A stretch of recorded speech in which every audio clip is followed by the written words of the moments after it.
নমস্কার বন্ধুরা, Susmita simple cooking চ্যানেলে সকলকে স্বাগত। আজকে আমি বানাবো মুসুরির ডাল। এই ডালটি খেতে অসাধারণ, বানাতেও খুব সহজ। তাহলে চলুন রেসিপিটি শুরু করা যাক।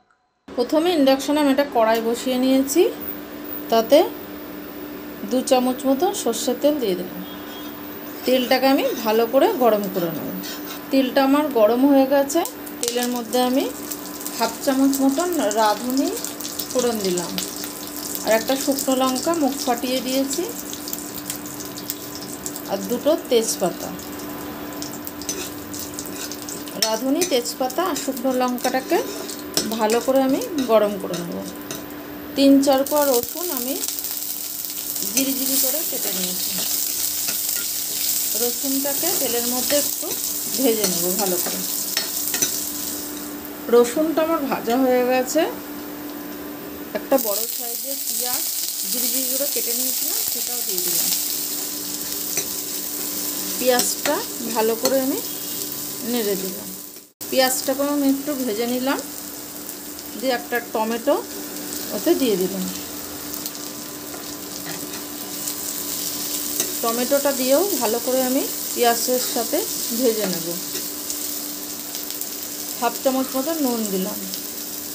নুনটা স্বাদ অনুযায়ী দিতে হবে। নুনটা দিলে টমেটোটা তাড়াতাড়ি গলে যাবে।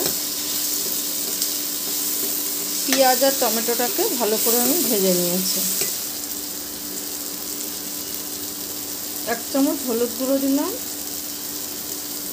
1/2 চামচ মতো লঙ্কার গুঁড়ো দিলাম, 1/2 চামচ মতন জিরের গুঁড়ো দিলাম,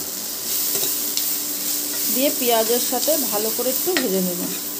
খুব বেশি টাইম লাগবে না এটা বানাতে। মশলাটা আমার ভাজা হয়ে গেছে।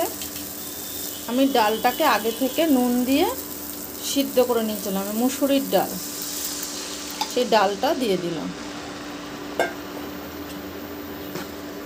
ডালের মধ্যে যেহেতু নুন দেওয়া, তার জন্য আমি নুনটা অল্প দিয়েছিলাম, দেখে দিতে হবে নুনটাকে। এবার ভালোভাবে আমি নাড়িয়ে দিলাম। সামান্য একটু চিনি দিলাম। চিনিটা দিয়েও আমি ভালো করে নাড়িয়ে দিলাম। এবার এটাকে আমি কিছুক্ষণ ফুটিয়ে নেব। ডালটাকে আমি ভালোভাবে ফুটিয়ে নিয়েছি। দেখুন,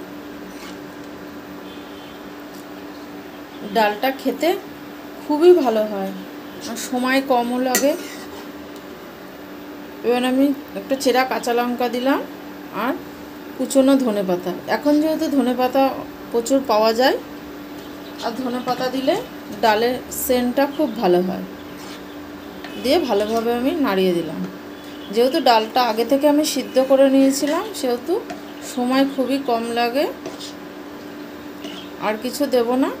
দেখুন, আমাদের মুসুরির ডাল রেডি। দেখতে কতটা সুন্দর হয়েছে, খেতেও খুব ভালো হয়।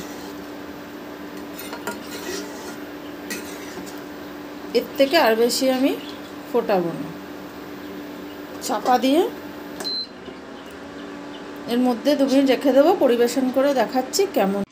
এই ছিল আজকের রেসিপি। ভালো লাগলে অবশ্যই সাবস্ক্রাইব করার অনুরোধ রইল। পাশে থাকা বেল নোটিফিকেশানটা অন করে দেবেন।